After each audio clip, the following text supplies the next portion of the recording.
하나님께서 여러분들에게 은혜를 베푸시고 긍휼을 베푸시기를 원합니다. 하나님은 우리를 사랑하셔서 우리에게 복 주시기를 원하고 또 아브라함에게 약속하신 말씀대로 여러분에게도 복 주고 복 주며 여러분을 떠나지 아니하시고 번성케 하고 또 번성케 하실 것입니다. 아브라함의 약속을 여러분의 약속으로 받아들이면 이러한 복이 우리들에게도 임하실 것입니다. 우리 히브리서 8장 6절 말씀 보시겠습니다.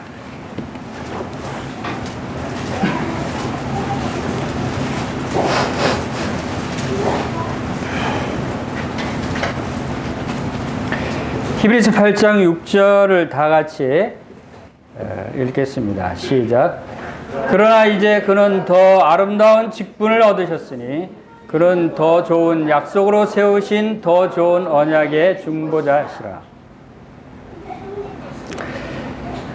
오늘은 이 히브리서 8장 6절 말씀을 함께 상고해 보겠습니다. 지금 계속해서 히브리서 말씀을 통해서 예수 그리스도에 대해서 우리가 상고해 보고 있습니다. 여기에 나오는 더 아름다운 직분이라고 표현되어 있는 말씀이 여러분들에게 실제로 여러분들이 믿으시고 여러분들이 이 직분을 여러분들이 믿으신다면 여러분들도 아름다운 삶을 살 수 있으리라고 생각이 됩니다. 더 아름다운 직분이 무엇인지 그리고 그 직분이 왜 아름다운 직분인지 이러한 말씀을 주님이 주시는 말씀을 함께 나누겠습니다. 히브리서 8장 초반에서부터 지금 5절까지 우리가 지난번에 살펴본 대로 히브리서 8장 1절에 어떤 말씀이 있습니까?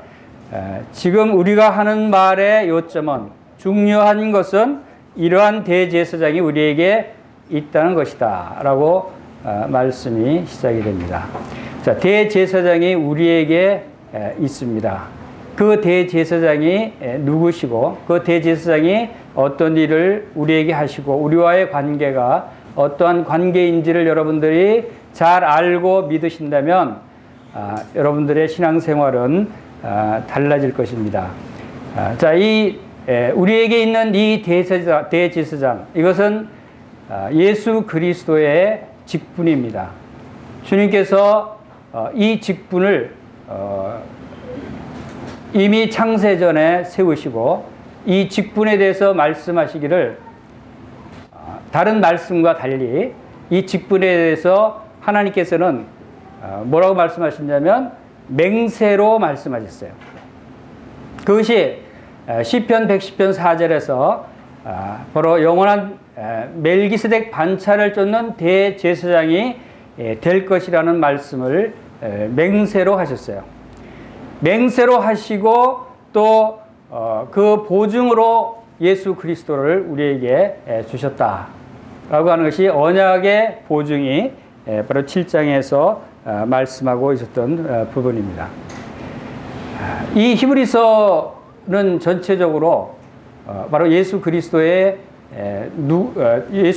누구시고 예수 그리스도의 그 대제사장 되심에 대해서 자세히 설명하고 있습니다. 그런데 지난번에도 말씀드렸듯이 이 예수 그리스도의 대제사장 직분이 복음의 중요한 비밀 중에 하나입니다. 왜 그러냐면 바로 이 비밀이기 때문에 많은 사람들한테 가리워져 있었다는 것이죠. 기독교 역사상에서 가장 오랫동안 감춰져 있었던 복음의 비밀이 무엇이냐면 바로 예수 그리스도의 대제사장 직분입니다. 이것이 가장 오랫동안 감춰져 있었던 비밀이었어요. 이것이 언제 드러나게 되었는가 하는 것을 우리가 살펴본다면 이 말씀이 얼마나 중요한 것이고 또 우리가 믿는 예수 그리스도 그분이 우리를 위해서 어떤 일을 하시고 지금 나와 어떤 관계에 있는 분이시고 지금 나를 위해서 무엇을 하고 계시는가를 분명하게 여러분들이 알게 되실 것입니다. 먼저 이 히브리서는 전체적으로 여기에 지금 이 한 절 말씀에서 세 번이나 더 아름다운, 더 좋은 이런 말씀을 우리에게 하고 있습니다. 여러분들이 믿는 예수 그리스도 그분은 더 좋은 분이시고 더 아름다운 분이시라는 거예요. 그리고 이 히브리서 전체적으로 이 더 좋은 것에 대해서 여러 번 말씀하셨는데 그리고 더 좋은 약속, 더 좋은 언약에 대해서 말씀하시고 또 더 좋은 소망에 대해서 말씀하시고 더 좋은 재물에 대해서, 더 좋은 산업에 대해서, 더 좋은 부활에 대해서, 더 좋은 본향에 대해서 히브리서가 계속해서 말씀하고 있어요. 그래서 우리 믿는 믿음이 우리가 갖고 있는 이 신앙이 더 좋은 것이라는 거예요. 무엇에 비해서? 유대인들의 구약의 옛 언약에 비해서 유대인들이 갖고 있는 그 말씀에 비해서 또 그들이 갖고 있는 율법에 비해서 더 좋다고 하는 것을 말씀하고 있는 것이에요. 이 더 좋은 것에 대한 것을 깨닫지 못하고 여전히 옛 것을 찾으려고 하는 사람들이 많이 있어요. 그리고 비록 유대인들이 아닐지라도 이 세상에서 살고 있는 많은 이방인들 가운데 이방인들 또한 옛날 세상적인 것들, 세상의 전통과 관습과 종교와 그러한 우상과 이런 것들에 대한 것을 더 좋아하고 그것들을 추구하고 사모하는 사람들이 많이 있다고 하는 것이에요. 그래서 많은 믿는 사람들 가운데 유대인들 가운데서는 그들이 예수 그리스도를 믿고 나서도 옛 종교로, 옛 유대교로 돌아가려고 하는 사람들이 있었고 이방인들 가운데서도 이 세상의 옛 종교로, 이 세상의 풍습으로 다시 돌아가려고 하는 사람들이 있었다고 하는 것이에요. 그런 것들에 대한 분명한 것을 우리에게 말씀해주고 가르쳐주고 있는 것이 바로 이 히브리서 말씀이에요. 이 복음의 비밀이, 이 중요한 예수 그리스도의 대제사장 직분에 대한 것이 왜 그렇게 오랫동안 비밀로 감춰져 있었을까 하는 생각을 해볼 수밖에 없어요. 얼마 동안 감춰져 있었냐면 이 예수 그리스도의 대제사장 되신 이 놀라운 복음의 비밀이 종교개혁이 시작될 때 드디어 드러나게 됩니다. 그것은 거의 1500여 년 동안 가려져 있었다는 얘기가 되죠. 종교개혁을 일으킨 마틴 루터, 그는 1517년에 그 수도사로서 하나님을 열심히 쫓아가고자 하는 사람이었어요. 그 하나님과의 관계를, 올바른 관계를 찾기 위해서 무던히 애를 쓰고 하나님 말씀을 연구하고 또 각종 종교 행사에 종교일에 열심히 하고 심지어는 고행까지 하면서 정말 내가 하나님과의 올바른 관계를 찾아야 되겠다. 여전히 그가 열심으로 자기의 공로를 통해서 또 사제를 통해서 그런 안식과 평안을 찾으려고 했지만 찾을 수가 없었어요. 구원을 받을 수가 없었어요. 구원의 확신을 가질 수가 없었어요. 그 마틴 루터가 드디어 발견한 것이 무엇인가 하면 바로 이 히브리서를 통해서 예수 그리스도께서 대제사장 되신다는 것을 발견한 것이에요. 종교개혁의 가장 중요한 진리가 두 가지가 있다면 그것이 하나가 바로 믿음으로 의롭다함을 얻는 칭의에 관한 것을 마틴 루터가 선포합니다. 두 번째는 뭐냐면 만인 제사장 제도를 선포합니다. 믿음으로 의롭다함을 얻는 것과 모든 사람이, 모든 성도들이 제사장이다 라고 하는 것을 깨닫고 그는 목숨을 무릅쓰고 목숨의 위협까지 당하면서 이 놀라운 진리를 선포하고 종교 개혁을 일으킵니다. 얼마나 중요한 것이길래. 마틴 루터에게는 바로 이 두 가지 사항이 대단히 중요한 사항이었어요. 근데 이 두 가지 사항이 무엇을 통해서 깨닫게 됐냐면 바로 예수 그리스도의 대제사장 되심을 깨달으면서부터 이 두 가지 사항을 믿게 된 것이에요. 믿음으로 의롭다함을 얻는다고 하는 것은 로마서에 있는 말씀이죠. 믿음으로 의롭다함을 얻는다고 하는 건데 누구를 어떻게 왜 믿음으로 의롭다함을 얻게 되는가를 찾던 중에 그는 대제사장 예수 그리스도께서 모든 죄를 위한 속죄의 제물을 드렸고 완전 구속을 이루셨고 모든 죄를 완전히 영원히 온전케 하셨다는 사실을 깨닫게 된 거예요. 그 예수 그리스도를 믿음으로 의롭다함을 얻는 것이지 그 외에는 우리가 아무리 공로를 통해서 아무리 고행을 한다고 해도 아무리 선행을 베푼다고 해도 그것이 우리에게 구원을 주는 것이 아니고 우리를 의롭다 하는 것이 아니다 라고 하는 것을 깨달은 거예요. 예수 그리스도의 십자가의 그 희생 제물이 바로 예수 그리스도의 대제사장으로서 우리를 위한 제사를 드림으로써 이루어진 것이다 라고 하는 것을 깨달은 것이죠. 그리고 또 한 가지는 뭡니까? 만인 제사장이에요. 당시에 많은 사람들이 사제를 통해서 구원을 얻으려고 죄 씻음을 받으려고 했어요. 그리고 하나님께 드리는 제사와 예배를 몇몇 사제들, 성직자들이 독점하고 있었어요. 몇몇 사제나 성직자들이 하나님께 제사를 드릴 수 있는 자격을 가진 제사장이고 대제사장이다. 이런 시대였어요. 그런 시대에 마틴 루터가 발견한 것은 아니다. 바로 대제사장은 예수 그리스도 한 분이다. 그리고 모든 성도들은 다 제사장들이다. 누구든지 다 예수 그리스도인 대제사장을 통해서 모든 성도들이 하나님께 직접 나아갈 수 있다 하는 것이 그가 깨달은 것이에요. 이것이 종교개혁의 시작이었어요. 이것은 복음의 비밀이었어요. 그렇게 해서 이제 많은 사람들이 이 복음을 깨닫고 이제 새로운 교회를 모이기 시작하고 많은 교회들이 개혁이 됩니다. 그런데 세월이 흘러가면서 여전히 전통과 관습과 몇몇 성직자와 사제들이 또 그러한 옛 전통에 헤어나지 못하고 여전히 그러한 제사장 제도를 몇몇 사람들이 행하려고 하는 교회의 예배가 또 옛 관습으로 돌아가려고 하는 그러한 이제 풍조들이 이제 일어나게 되고 그러한 과정 속에서 1827년에 다시 새로운 운동이 일어납니다.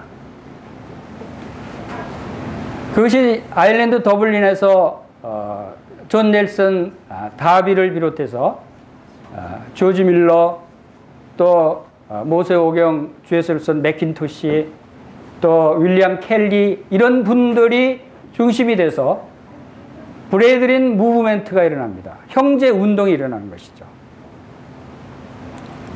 이 형제 운동의 원인과 또 초점도 바로 종교개혁 당시 마틴 루터가 주장했던 것과 거의 동일합니다.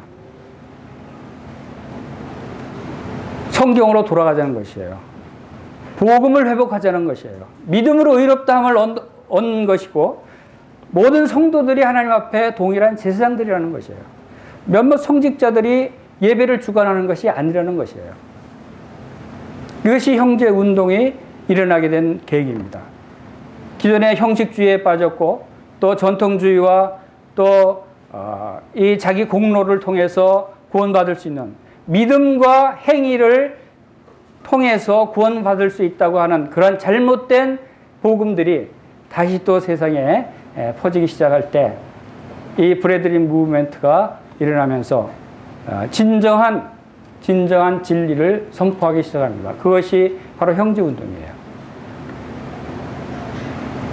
오늘날 교회들이 바로 이 예수 그리스도의 대제사장 되심을 올바로 깨닫고 믿는다면 바로 우리와 같은 만인 제사장, 모든 성도들이 함께 예배에 참여할 수 있고 예배를 주관할 수 있고 모든 형제들이 말씀을 전할 수 있고 모든 성도들이 바로 하나님 앞에 직접 나아갈 수 있는 왕 같은 제사장들이다 라고 하는 이 놀라운 진리를 깨닫게 될 수 있는 것이에요. 아직도 이 종교개혁이 필요한 것 같아요. 아직도 이 브레드린 무브멘트가 필요한 것 같아요. 아직도 많은 사람들이 예수 그리스도의 대제사장 되심을 깨닫지 못하고 있는 것 같아요.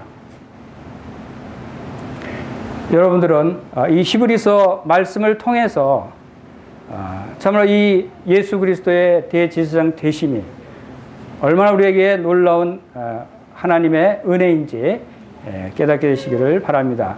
여기 히브리서 7장, 8장을 통해서 기존의 구약의 대제사장 직분보다 더 좋은, 더 아름다운 직분이라고 말씀하시는 이유에 대해서 몇 가지를 우리가 살펴볼 필요가 있습니다.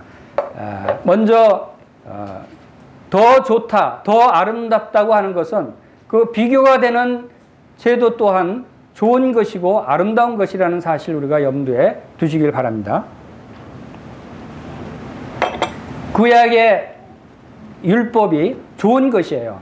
나쁜 것이 아닙니다. 구약의 제사장 제도가 좋은 것이에요. 아름다운 것이에요. 그렇기 때문에 그것도 좋지만 더 좋은 것이라고 말씀하겠는 것이에요. 그것도 아름답지만 더 아름답다고 하는 것이에요. 하나님의 율법은 잘못된 것이 아니에요. 하나님의 율법은 완전한 것이에요. 하나님의 율법은 우리 인간이 갖춰야 할 목표에 대해서 분명하게 하나님께서 말씀하고 있는 것이에요. 단지 우리 인간이 그것을 100% 순종할 수 없기 때문에 우리들에게 문제가 있는 것이지 하나님의 율법 자체에 문제가 있는 것은 아니다라고 하는 것이에요. 바로 이 옛 언약이 바로 우리 인간은 측면에서 문제가 있기 때문에 하나님께서 이제 새 언약을 주실 수밖에 없었다라고 하는 것을 우리가 기억해야 됩니다. 자, 예수 그리스도의 대제사장 되심이 구약의 대제사장과 비교했을 때 더 낫고 더 아름답다고 하는 부분은 첫 번째, 예수 그리스도는 그 인격에 있어서 완전한 분이십니다. 예수 그리스도의 인격은 거룩함이 없고 악이 없으신 분이고 더러움이 없으신 분이고 죄인에서 떠나 계시고 하늘보다 높이 되신 분이라고 말씀하고 있어요. 예수 그리스도의 그 성품은 온유하고 겸손한 성품이에요. 인격 면에서 온전하신 분이에요. 그리고 예수 그리스도의 그 사역은 완전한 사역입니다. 이 직분을 수행하시는 예수 그리스도의 직분은 완전한 직분이다. 구약의 대제사장은 그들이 오래 살지 못했기 때문에 죽을 수밖에 없었어요. 영원히 지속될 수 없는 사역이었어요. 그리고 그들이 드리는 제사 또한, 그들이 드리는 희생 제물 또한 완전한 희생 제물이 아니었다고 하는 것이에요. 그렇기 때문에 이 백성들의 죄를, 자기 자신의 죄를 영원히 완전히 온전케 할 수 없었던 것이 바로 구약의 옛 언약의 제사장직이었다라고 하는 것을 우리가 생각할 수 있습니다. 두 번째, 더 좋고 더 아름다운 직분인 이유는 바로 구약의 제사장은 왕이 아니었어요. 제사장 직분만 가지고 있었어요. 그러나 새 언약의 대제사장이신 예수 그리스도는 제사장인 동시에 왕이셨다는 거예요. 우리 히브리서 8장 1절에 지금 우리가 하는 말의 요점은 이러한 대제사장이 우리에게 있다는 것이라. 그는 하늘에서 지극히 크신 이의 보좌 우편에 앉으셨으니 라고 말씀하십니다. 지극히 높으신 이의 보좌 우편에 앉으셨다. 이 말씀은 무엇을 뜻하느냐 하면 하나님의 보좌 우편이라는 것은 왕의 자리입니다. 하늘과 땅의 모든 권세를 가지신, 하나님께서 주신 모든 권세를 가지신 분만이 이 하나님 보좌 우편에 앉을 수 있는 것이에요. 그래서 예수 그리스도는 바로 우리의 왕이셔요. 만왕의 왕이세요. 만물을 다스리고 우리를 다스리시는 우리의 왕이시다.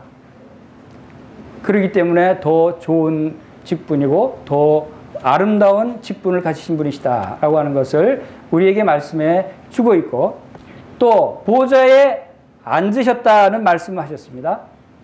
이 앉으셨다고 하는 말씀의 의미가, 이제 이 말씀을 어떤 사람들은 예수님은 이제 이 지상에서 모든 일을 다 이루셨고 모든 일을 다 마치셔서 이제 하늘에서 쉬고 계셔, 이렇게 아무것도 안 하고 이제 쉬고 계신다고 생각을 합니다. 앉아서 쉬는 거니까. 그런데 그 말이 부분적으로 맞습니다. 왜? 이스라엘의 성막에서 제사장들은 성막 안에는, 성소와 지성소에는 의자가 없었어요. 거기서 섬기는 일을 할 때는 항상 서서 일을 했어야 돼요. 그러나 주님은 하늘의 참 성소, 지성소에서는 앉아 계신다 하는 거예요. 서서 일하는 것과 앉아 있는다고 하는 것은, 일할 것이 있으면 서서 일해야 돼요. 그러나 일할 것이 없으면 앉아 있는 것이에요. 자, 예수 그리스도께서 왜 앉아 계시냐면 죄를 위해서는 더 이상 할 일이 없다고 하는 것을 말씀합니다. 죄를 위해서는 더 이상 제사 드릴 것이 없느니라 라고 말씀하셨어요. 죄를 속죄하는 일을 하시기 위해서는 이제 할 것이 없어요. 그것을 다 이루신 거예요. 그것을 십자가에서 다 이루어 주신 거예요. 그러나 예수 그리스도의 대제사장 직분, 이 사역을 수행하시는 데 있어서는 아직도 많은 일들을 하고 계신다는 거예요. 그것을 우리가 구분해서 알 수 있어야 하는 것이에요. 죄를 위해서 하실 일은 없기 때문에 앉아 계시는 거예요. 그러나 여전히 우리를 위해서 간구하시고 우리를 도우시고 우리를 은혜의 보좌 앞으로 인도하시기 위해서 여전히 대제사장 직분을 수행하고 계시는 예수 그리스도, 그분은 참으로 더 좋은 직분을 가진 분이고 더 아름다운 직분이시다 라고 하는 것을 알 수 있고, 또 한 가지 이 우편 자리에 그 의미를 우리가 생각한다면, 한 가지 이 우편 자리는 권능의 자리예요. 모든 능력을 가지신 분이셔요. 하나님의 모든 능력을 가지신 권능의 자리를 의미하는 것이에요. 여러분의 대제사장이, 여러분을 위해서 항상 살아서 간구하시는 대제사장이 하나님의 모든 권능을 가지신 분이시다. 얼마나 놀라워요. 여러분을 얼마나 많이 도와주시겠어요? 여러분이 못 도와주실 일이 뭐가 있겠어요? 모든 권능을 가지신 분이신데, 이 예수님께 여러분들이 나오셔야 하는 것이에요. 그리고 또 마지막으로 더 아름다운 직분인 이유는, 이 땅의 유대인들의 그 제사장 직분은 이 땅의 성막과 이 땅의 성전에서 섬기던 일을 했어요. 물론 이 땅의 성막과 이 땅의 성전도 좋은 것이고 아름다운 것이라고 말씀드렸어요. 왜? 아마 여러분 이 땅에서 성전과 성막만큼 아름답고 좋은 것은 없으리라고 생각이 됩니다. 여러분 집에 아무리 여러분 돈 많은 사람이라고 하더라도 그 집의 모든 가구와 기구들을 순금으로 장식하고 아름다운 청색, 금색, 홍색, 가늘뜨거운 배실로 술을 놓아서 이게 휘장을 만들고 이렇게 꾸민 집이 없죠.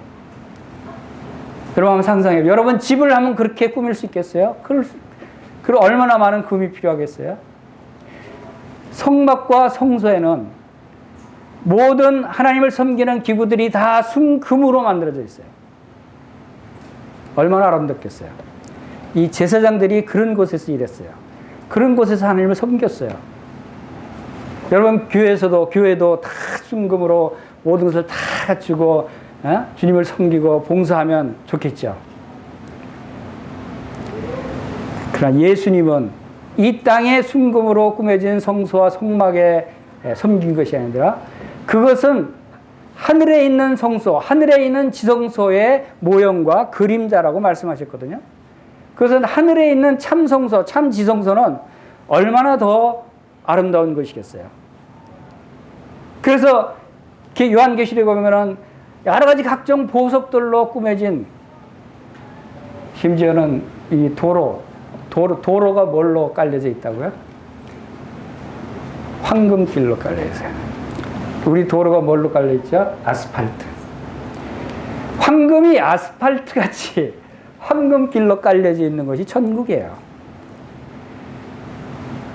얼마나 아름다운 곳이에요. 그 아름다운 참 지성소에서 섬기고 있는 직분이라는 거예요. 그러니까 얼마나 아름다운 직분이겠어요.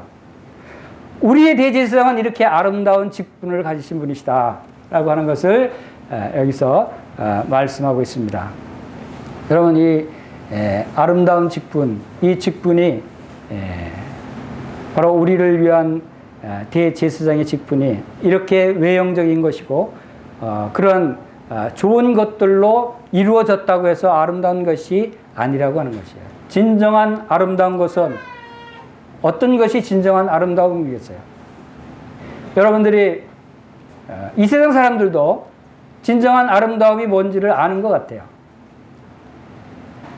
물론 대부분 사람들이 아름답게 꾸미기 위해서 여자들은 좋은 아름다운 옷을 입으려고 애를 쓰고 아름다운 화장으로 얼굴을 아름답게 꾸미려고 애를 쓰지만 그러나 그것은 얼마 가지 못하는 건 줄 아시잖아요. 그것은 진정한 아름다운 것이 아닌 것도 알아요. 그래서 인터넷에 아름다운 사람이 어떤 사람이 있는가 하고 찾아봤더니 불행히도 많이 나오질 않아요. 아름다운 사람이 이렇게 없을까? 그런데 청년한 사람이 나와요. 아름다운 청년 하면서 나온 사람이 있어요. 그게 누구냐면 전태일 청년이었어요. 70년대 우리 못 살던 시대에 그 열악한 근무, 그 공장, 그 근무 환경에서 그 노동자들의 권익과 노동자들의 복지를 주장하다가 스스로 그것을 세상에 알리기 위해서 자기가 이 기름을 붓고 이 분신 자살한 청년이 있었어요. 전태일 청년. 그 청년을 아름다운 청년으로 지금 표시하고 있더라고요. 왜 그렇습니까? 그 청년이 뭐 가진 것이 많은 것이 아니에요. 멋지게 핸섬하게 잘생긴 청년이 아니었어요. 왜 그랬을까요? 그것은 남을 위해서 자기 자신을 희생한 사람. 다른 사람의 유익을 위해서 내가 희생하는 그 마음. 이런 사람이 아름다운 사람이라는 것을 세상 사람들도 알고 있는 거예요.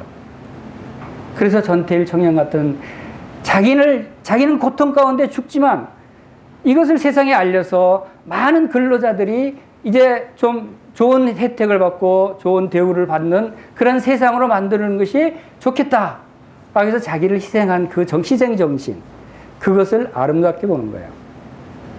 예수 그리스도는 얼마나 아름다운 분이십니까? 예수 그리스도는 자기 자신을 전태일 씨의 비교가 되지 않을 정도로 그런 모든 삶을 바로 우리를 위해서 주셨어요. 모든 고통과 아픔을 우리를 위해서 당하셨어요. 심지어는 죽기까지 하셨어요. 그리고 죽으신 후에 부활하셔서 하나님 보좌 우편에 오르셔서 새로운 삶을 사시는 하나님의 아들이신 하나님의 대제사장이신 그분이 지금도 누구를 위해서 살아가고 계시냐면 우리를 위해서 살아가고 계신다는 거예요. 우리를 위해서 항상 간구하고 우리를 도우시고 우리를 하나님의 은혜의 보좌 앞으로 인도하시기 위해서 모든 것을 바치시는 분이 바로 예수 그리스도시라는 거예요. 예수 그리스도의 대제사장 직분이시라는 거예요. 이것이 얼마나 아름다운 직분인가 하는 거예요. 여러분은 이 세상에서 아름다운 사람을 또 말한다면 어머니를 이야기할 수 있어요. 어머니의 사랑이 얼마나 아름다운 사랑입니까? 왜 어머니의 사랑이 아름다운 사랑이라고 얘기합니까? 자기를 희생하는 거예요. 여러분, 해산의 고통이 얼마나 아픈 고통입니까? 해산의 고통을 통해서 아이를 낳습니다. 그것은 해산의 고통은 죽음의 고통이라고 생각이 돼요. 자기가 죽음으로써 새로운 생명을 탄생시킵니다. 그리고 그걸로 끝나는 것이 아니죠. 이제 새로 태어난 어린아이를 위해서 얼마나 애지중지, 한시도 눈을 떼지 않고 모든 것을 다 쏟아서 그 아이를 돌보고 먹이고 키우고 가르치고 하지 않습니까? 어느 정도 성인이 되면 이제 다 자랐으니까 이제 너네들끼리 잘 살아라 하면 될 텐데, 이제 결혼했어도 그래도 성인이 돼서 혼자 스스로 잘 살 수 있는데도 그냥 쫓아다니면서 음식을 해주고 돌봐주고, 이것이 어머니의 사랑이 아닙니까? 이것이 얼마나 아름다운 사랑이에요. 자기를 희생하는 것, 자기를 남을 위해서 바치는 것, 이것이 참으로 아름다운 사랑이다. 대제사장의 이 아름다운 직분의 실질적인 그 내용에서 가장 중요하게 우리가 기억해야 될 것은 바로 예수 그리스도는 아름다운 죽음을 죽으신 분이시다라는 거예요. 예수 그리스도의 죽음은 참으로 아름다운 죽음이다.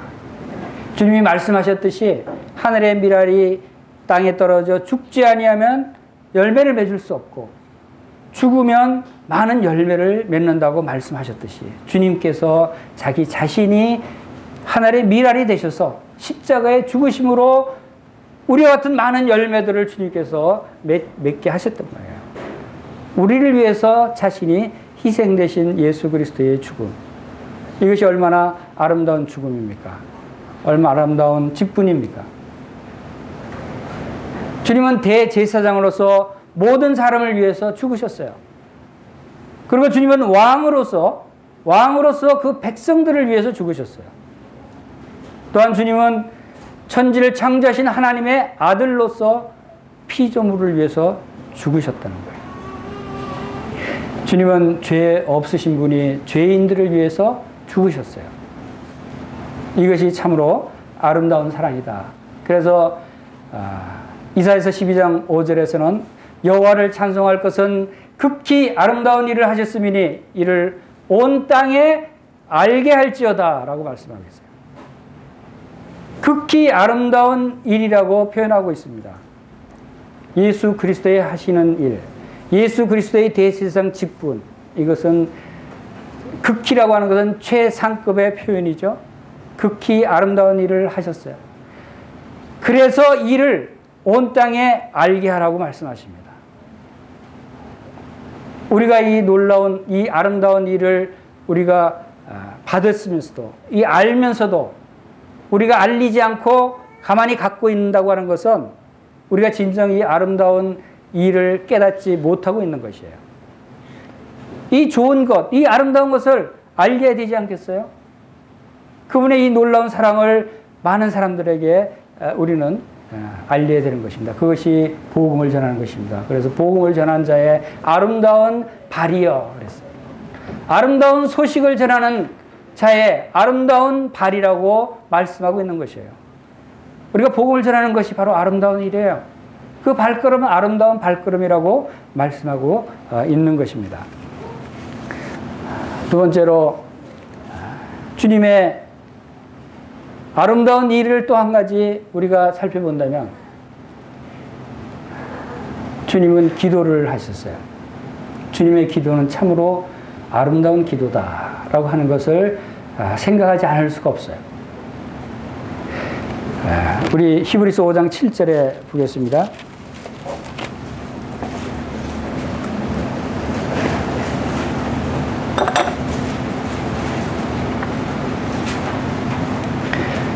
히브리서 5장 7절 다 같이 읽겠습니다. 시작.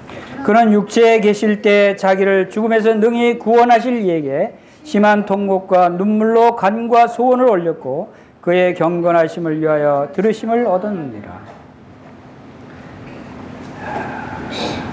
주님이 육체에 계실 때, 인간의 몸을 입으셨을 때 죽음에서 능히 구원하실 하나님께 간구와 소원을 올리는데 어떻게 올렸었어요? 심한 통곡과 눈물로 올리셨다.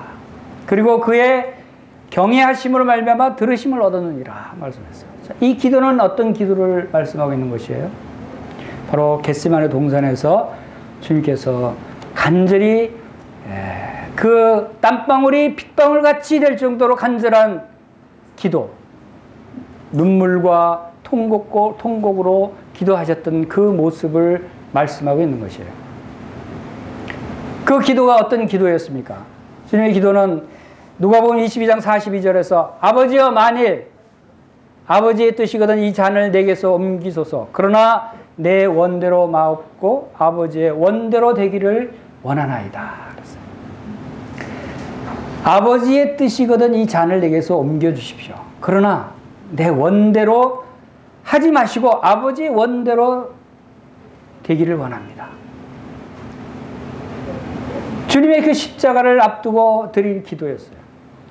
그 십자가의 고난이, 십자가의 고통이, 그 저주가, 이 잔이라고 하는 것은 바로 이 저주의 잔을 말합니다. 우리 모든 사람들이 받아야 할 저주의 잔, 심판의 잔, 이것을 주님이 지금 우리 대신 받으셔야 할 그러한 입장에 있는 것이에요. 이 잔을 주님께서는 아버지의 뜻이면 옮겨주십시오. 그러나 지금 여기서 우리가 기도를 볼 때 주님이 어떻게 기도하는가를 눈여겨보시기 바랍니다. 우리 같으면 어떻게 기도하겠어요? 우리가 지금 죽음의 위험에 처했어요. 우리가 큰 질병에 걸려서 죽을지도 몰라요. 우리가 큰 실패를 당해서 큰 환난과 고통 가운데 있어요. 우리가 어떻게 기도합니까? 하나님, 제발 이 고통을 벗어나게 해주십시오. 살려주십시오. 제발 이 병을 낫게 해주십시오. 제발 이 실패를 벗어나게 해주십시오. 시험에 합격하게 해주십시오. 좋은 집을 갖게 해주십시오. 승진하게 해주십시오. 간절히 기도하잖아요. 주님은 그렇게 기도하지 않으셨어요. 뭐라고 기도했어요? 아버지의 뜻이면. 우리의 기도는 이런 기도가 되어야 된다는 거예요. 우리가 아버지의 뜻이면 살려주십시오. 아버지의 뜻이면 병낫게 해주십시오. 아버지의 뜻이면 승진하게 해주십시오.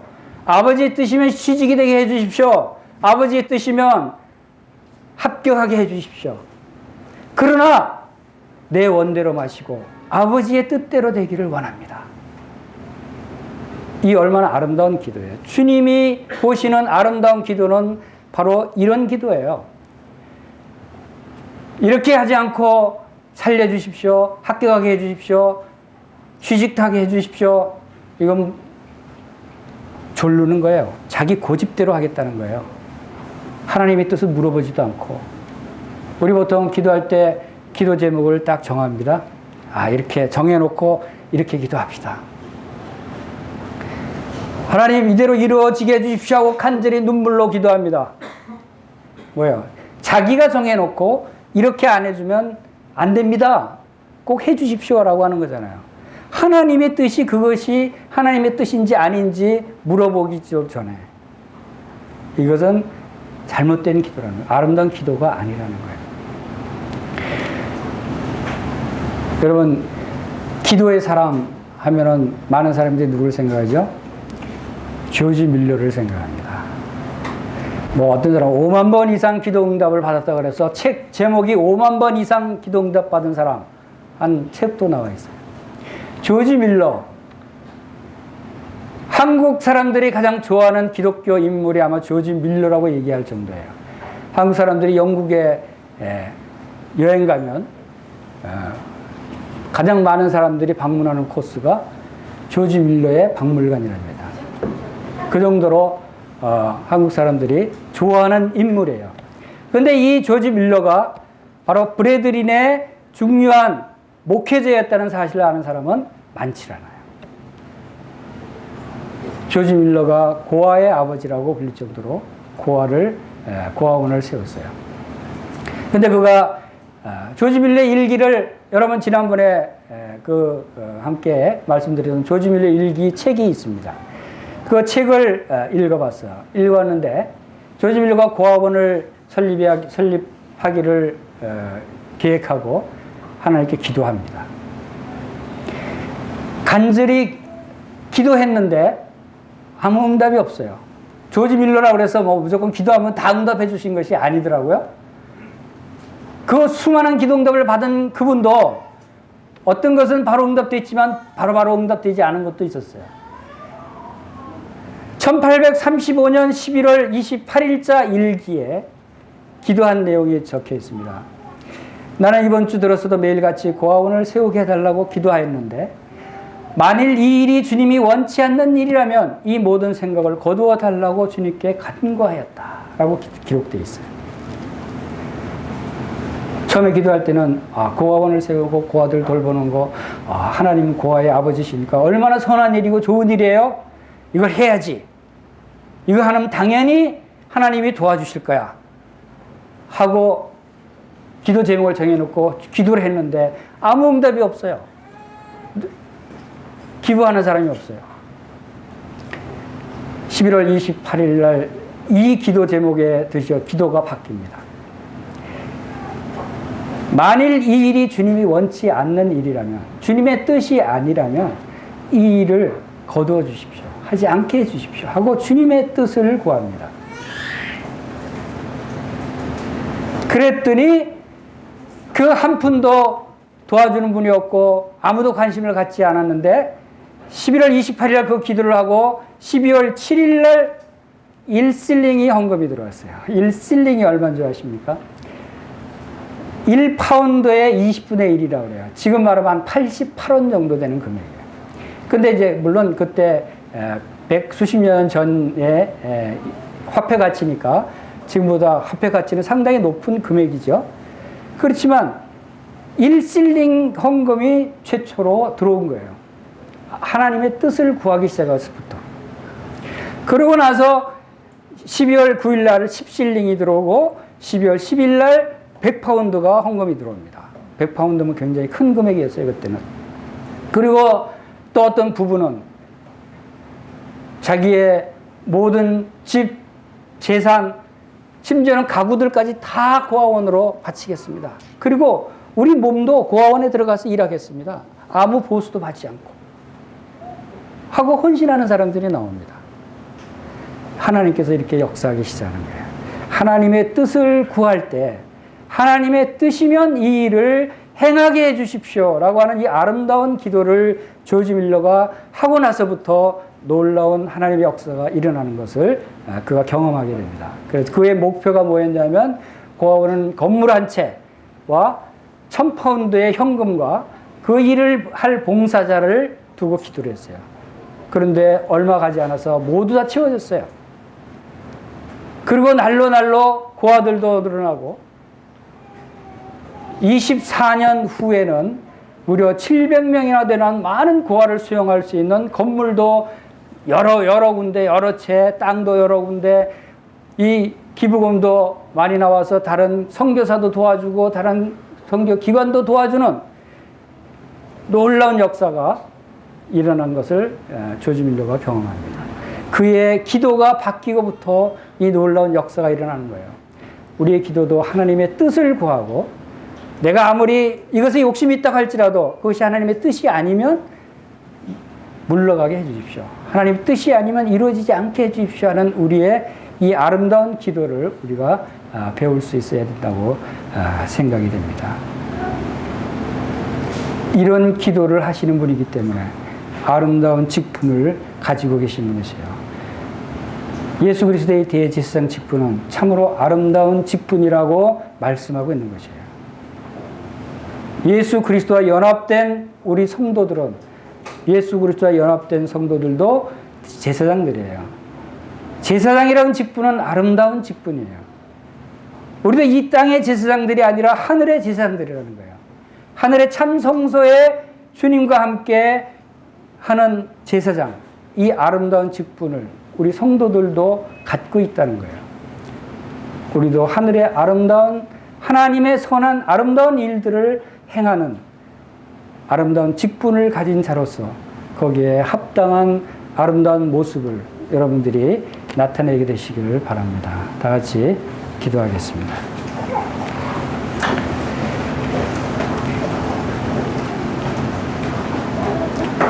아버지 하나님,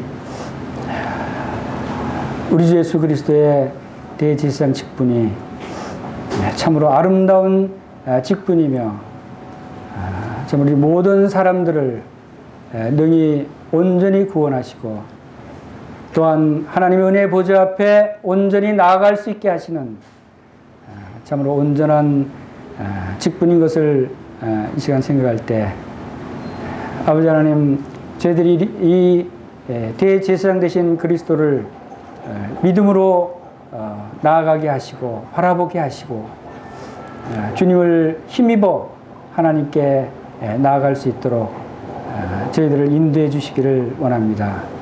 아버지 하나님, 이 놀라운 우리 주 예수 그리스도를 저희들에게 내어주시고 저희들에게 십자가에서 우리의 모든 죄를 담당하시는 어린 양으로 내어주실 뿐만 아니라 이제 또한 하나님 보좌 우편에서 우리를 위해서 영원한 대제사장의 직분을 수행하시는 아름다운 주님이신 것을 이 시간 감사를 드립니다. 계속해서 주님을 의지하며 주님의 은혜의 보좌 앞에 나아갈 수 있도록 능히 함께 하실 주님이신 것을 감사를 드립니다. 모든 것을 예수님의 이름으로 감사하며 기도하옵나이다. 아멘.